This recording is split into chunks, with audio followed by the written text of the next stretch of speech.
Hello, my friends. There are many legends of Atlantis. Some call it a myth, others a dream. But tonight, you'll hear the story the ocean has kept for 1,000 years. The story of a kingdom lost, and a gate that was never meant to open, Bermuda 1 year in the 21st century, a time when mankind believed no mystery could resist its science. Satellites watched the skies, submarines plumbed the deepest trenches, and computers mapped the very pulse of the Earth. And yet one place remained untamed, one wound in the ocean that no chart could heal: the Bermuda Triangle. It was here that countless ships had vanished. Here that aircraft had flown into clear skies, only to dissolve into silence. Here, where the sea whispered of secrets older than history. For centuries, it had been a graveyard. Now it would become a doorway. An international team was gathered, scientists, sailors, adventurers, each carrying the weight of both fear and pride. They sailed aboard the Odyssey, a vessel bristling with technology: radar arrays, sonar dishes, magnetic resonance scanners, even quantum detectors designed to pick up anomalies in space-time itself. At the center of it all was Dr. Elena Marquez, an archaeologist from Spain. Her hair was dark, her eyes restless, as if forever searching the horizon. To her colleagues, she was a scholar. To herself, she was something more, a seeker of legends. Her family had whispered stories of Atlantis for generations. She had grown up hearing them, not as myth, but as memory. And now, standing on the deck as the ship cut through waters that grew strangely still, she felt her heartbeat match the ocean's. Perhaps, she whispered to herself, this is where Adam and Eve fell into the sea. Perhaps Atlantis sleeps beneath us still. At first the voyage seemed ordinary. Waves rose and fell. The engines hummed. The men and women of science busied themselves with instruments and notes. But as they crossed the invisible line into the triangle, the world began to change. Compasses spun without reason, needles chasing phantoms. Watches froze, their ticking swallowed by silence.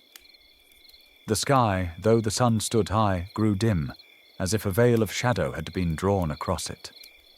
The captain frowned, scanning the horizon.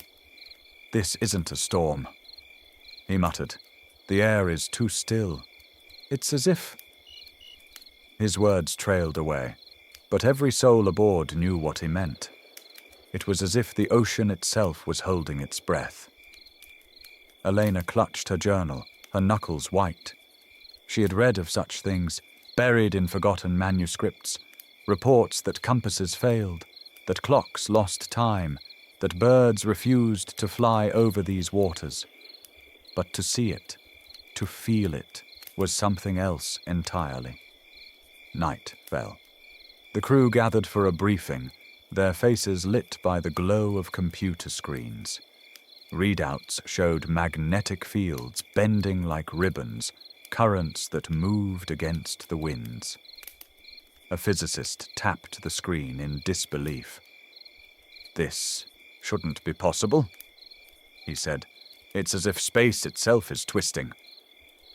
Another laughed nervously. "Or as if we're sailing into another world."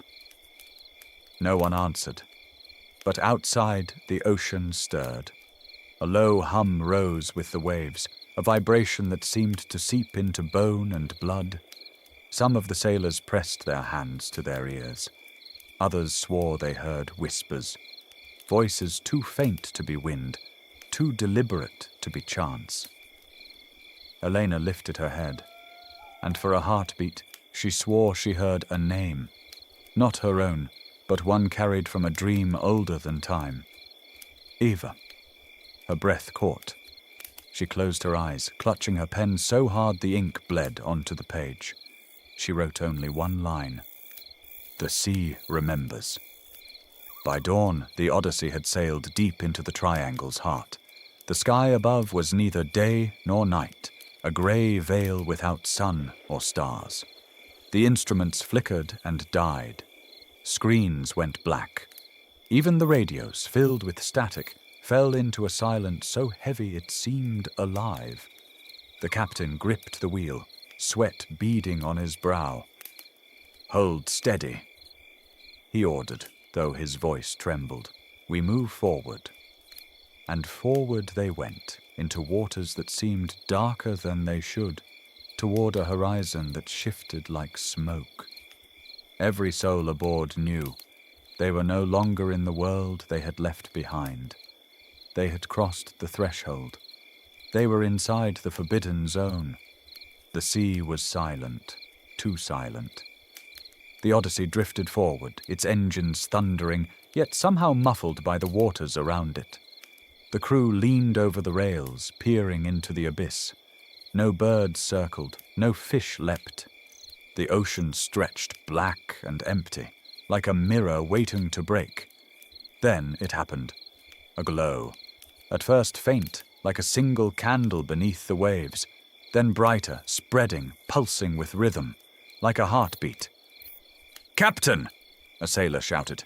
"Look, down there!" All eyes turned. Beneath the ship, the sea floor came alive. Shapes emerged from the dark, massive walls, pillars, arches, towers that stretched upward, though broken, their crowns lost to the weight of water and time.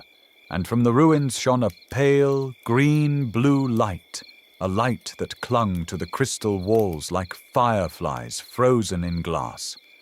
The crew gasped. "Is that a city? No, it can't be." But Elena knew. Her heart pounded as she pressed against the glass window of the sonar room. The screen blazed with impossible geometry, angles too perfect, too vast to be chance. She whispered, trembling. "Atlantis." The glow brightened until it seemed the ocean itself had turned to emerald fire. Columns of stone and crystal jutted from the seabed, carved with symbols half erased by sand. Streets stretched in straight lines, still visible beneath centuries of silt. And at the city's center, a spire. Even broken in half, it was colossal. It rose like a spear against the ocean, cracked but unyielding, its surface etched with spirals that seemed to move when no current stirred them. Elena's voice shook as she dictated into her recorder. They were right. Plato was right. The legends were right. Atlantis isn't gone. It's here, sleeping beneath Bermuda. Not myth, not story, history carved in crystal. Her hand trembled as she wrote into her journal. A fragment of Atlantis survives, a wound sealed by the sea, and perhaps a gate. Not all shared her awe. One of the engineers muttered, "If this is Atlantis, think of the power here, the technology we could unlock, the resources." His eyes gleamed, not with wonder but with greed. Another, a soldier hired for protection, laughed nervously. "I don't care if it's Atlantis or Eden itself. We're not supposed to be here. Places like this, they eat men alive." The captain's jaw tightened. He had seen wrecks before, rusted hulls swallowed by reefs, planes torn apart by storms. But this city was different, too preserved, too alive. "Whatever it is," he growled, "we're not diving, not without orders." But the sea had its own plans. The sonar crackled, screens lit with symbols, shapes that no human had programmed, spirals, runes, repeating patterns of 3, 6, 9. The physicist paled. It's a signal. The city is broadcasting, actively." "Broadcasting to who?" the captain demanded. No answer came. Then the ocean stirred. The glow shifted, pulsing faster, brighter, until the waves above shimmered with reflected light. The crew staggered as the ship rolled, and through the hull came a sound, low, resonant, like a choir chanting from the deep. Elena's blood turned cold. She had heard those tones before, in dreams, in half-remembered stories of Adam and Eva. It was the language of Atlantis. The sea itself was speaking. She pressed her hand against the glass. For a moment she swore she saw them. Figures moving among the ruins. Not shadows, not illusions, but people.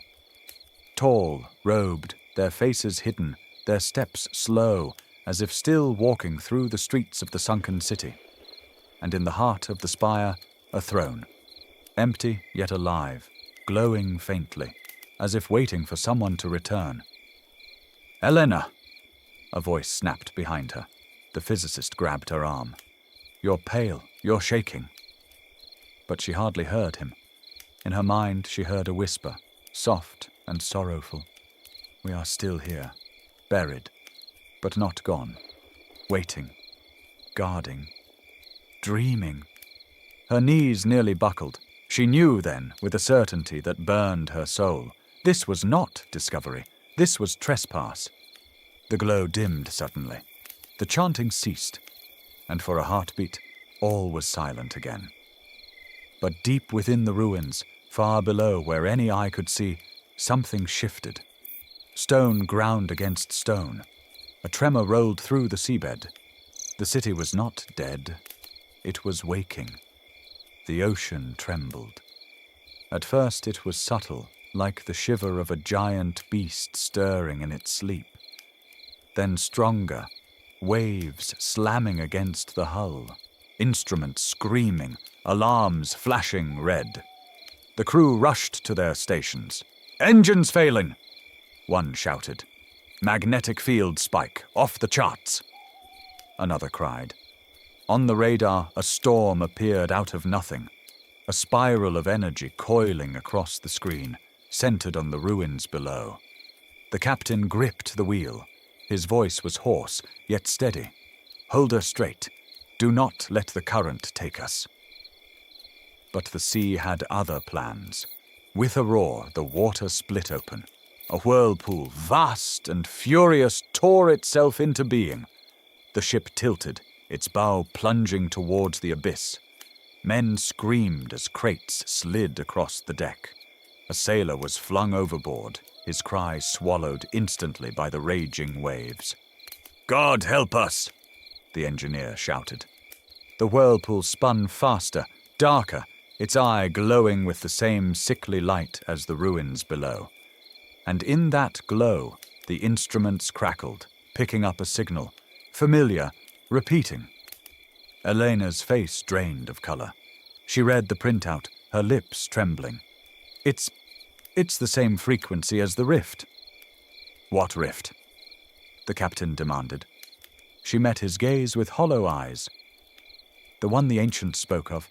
The gate Adam and Eva sealed. It's opening again." The sea boiled. Foam hissed against the hull. The whirlpool's heart widened, black as eternity. And then, two sparks of fire, eyes, enormous blazing red, staring from the depths. Every heart froze. They were not the eyes of any creature known to Earth. They were ancient, merciless, alive with hunger and memory. One of the soldiers stumbled back, whispering, What is that?" No one answered, because in that moment they all heard it, a sound that was not sound, a voice woven through the roar of the sea. It was the voice of the abyss. "Mortals, leave this place.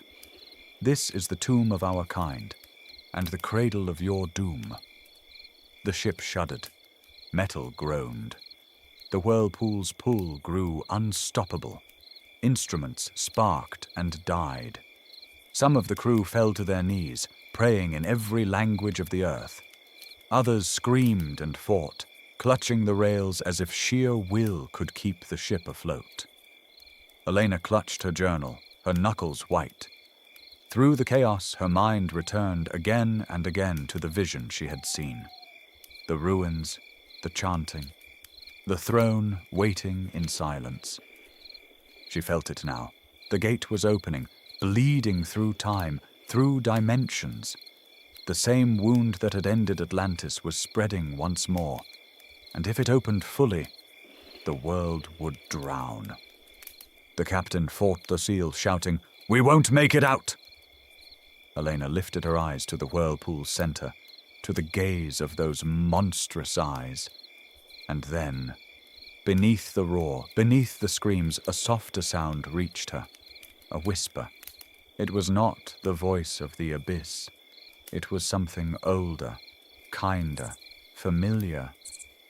"Elena, do not fear." Her breath caught. She knew that voice. She had read it in myths, dreamed it in childhood. Eva, the guardian of Atlantis.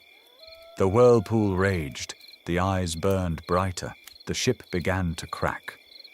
But Elena, for the first time, felt a spark of hope. They were not alone. Something was watching, something was waiting, and it were not darkness. The whirlpool roared like the throat of a god. The ship tilted near vertical, its prow plunging toward the heart of the abyss. Steel shrieked, wood splintered, waves crashed over the deck as men clung to whatever they could grasp. "Brace! Brace!" the captain screamed. But his voice was lost in the fury of the storm. Elena's journal slipped from her hand, the pages torn away by the wind. She reached, but the gale tore at her fingers, dragging the words of her life into the sea. And then, the world changed. From the depths of the whirlpool, a glow arose. Not the sickly green of the ruins, not the crimson blaze of the abyssal eyes. This was different. Pure, golden, alive. It spread through the waters, cutting through darkness like dawn. And in that light, two figures appeared. They were vast, yet human, radiant, yet sorrowful. Adam, the warrior, his blade burning like a fallen star. Eva, the guardian, her staff shimmering with the breath of life. Their forms wavered, half spirit, half memory. Yet their presence was undeniable. The guardians of Atlantis had returned. The crew fell silent. Even in terror, even in chaos, they knew they were in the presence of something holy. The whirlpool thrashed, the abyssal eyes flared, but the light of Adam and Eva did not falter. Adam raised his blade. With a single arc, he split the storming waters. The whirlpool's pearl weakened, its fury broken. Eva lifted her staff. From it poured waves of light, wrapping around the Odyssey like a cocoon. Every torn sail, every cracked beam was bathed in radiance. The ship shuddered, then surged upward, carried not by engines nor by current, but by the will of the guardians themselves. Elena's eyes burned with tears. She fell to her knees, whispering, "Thank you, thank you." And in the wind, she swore she heard Eva's voice once more. "Live, and remember us." With a final flash, the whirlpool collapsed in on itself. The abyssal eyes blinked out, swallowed by the sea. The Odyssey was hurled outward, flung like a leaf upon the waves. The crew tumbled to the deck, gasping, clutching one another as the sea stilled. When they opened their eyes, the world had changed again. The sky was clear, impossibly blue. The sun shone warm. The sea was calm as glass. The ruins were gone. The whirlpool was gone. There was no sign of the guardians, no trace of the abyss. Only silence remained. For a long time, no one spoke. Some wept, some prayed. Others simply stared at the horizon, unable to comprehend that they were alive. Elena stood slowly, her hands trembling. She looked down at her journal, now just a few scattered, water-stained pages. She picked up a pen and wrote one last line. We were saved, not by chance, not by storm, but by them, Adam and Eva, the guardians of Atlantis. She closed the book, pressing it to her chest. Her heart still echoed with their voices. They had been warned. They had been spared, but the truth remained. The gate still existed, and somewhere in the deep, it was waiting. The sea was calm, too calm, like the silence that follows a funeral. The Odyssey drifted on gentle waves, its crew broken, bruised, but alive. No storm, no ruins, no eyes in the deep, only an endless horizon of blue. Yet every heart aboard knew the truth. What they had seen was no dream. Dr. Elena sat alone in her cabin, the soaked remnants of her journal spread before her. Ink had bled across the pages, words lost to the sea, but one line stood clear, written as if the ocean itself had preserved it. Atlantis is still here. Her hands shook as she added her final note. The gate still bears its cracks. The guardians still keep their watch. This ocean is not just water, it is a threshold, a scar that will never heal. And if it opens again, humanity will face what Atlantis once faced. She closed the journal, and though her pen fell silent, her mind burned with questions. On deck, the survivors gathered. Some stared at the sea with hollow eyes, unwilling to speak of what they had witnessed. Others swore they would never sail again. The captain stood at the helm, his face carved with exhaustion. To the world, he knew, he would give no report, no mention of whirlpools or eyes, no word of Adam and Eva. To speak it aloud would mean ridicule, disbelief, or worse, temptation for men who would seek to harness what should never be touched. So the crew made a pact. They would return to land. They would say nothing. They would bury this truth as deep as the sea itself. But Elena knew secrets had a way of surfacing. That night, as the ship rocked gently beneath the stars, Elena dreamed. She walked once more among the crystal ruins. Towers gleamed in moonlight, streets shone with reflected starlight, and at the city's heart the broken spire stood tall. Upon its steps stood two figures, Adam, his eyes fierce yet kind, Eva, her gaze sorrowful yet resolute. They did not speak with words. Their voices came as music, low, eternal, woven with both grief and hope. Remember us. Remember the sacrifice. For if memory fades, the gate will awaken once more. Elena reached for them, but the dream dissolved into waves. She awoke with tears on her face, the sound of their song still echoing in her chest. Weeks later, the Odyssey limped back into port. The world saw only weary sailors and a battered ship. No one asked and no one told. But Elena carried the truth. Bermuda was not merely a mystery of storms and vanishing ships. It was a grave and a monument, the resting place of Atlantis, the scar of a war long forgotten, the threshold between two worlds. And though the sea had spared them, it had also delivered a warning. Elena's journal closed with a single line, carved into memory as surely as stone. Atlantis is not dead. It waits beneath the waves, and Adam and Eva still guard the gate. From that day, Bermuda was no longer just a riddle of science. It was a story whispered among sailors, a warning carved into legend, that in the heart of the ocean lies a silence that remembers, that sometimes, when the moon is full and the waters are still, you may hear voices carried on the wind, the voices of Atlantis, mourning, warning, watching, and that one day, if mankind forgets, the gate will open again.